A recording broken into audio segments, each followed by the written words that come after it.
Hi, today we're going to talk about suspense, what it is and how to do it. Suspense is actually a really big topic, but we're going to break it down into just a little chunk and then take that chunk into little tinier pieces.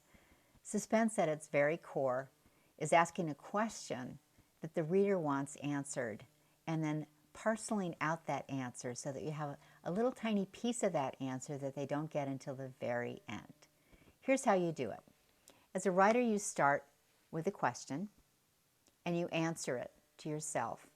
And then you jot down as many notes as you can think of that would actually splinter out that answer into the tiniest of little increments. And then you look at your existing manuscript or you look at your outline and you figure out where you could filter in those little, feather in those little tiny little splinters of the answer that's going to be the big answer when you get all the pieces together at the end.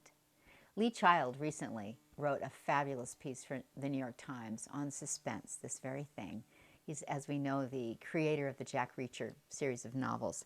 And he writes this: someone killed someone else. Who? You'll find out at the end of the book. Something weird is happening. What? You'll find out at the end of the book. Something has to be stopped. How? You'll find out at the end of the book.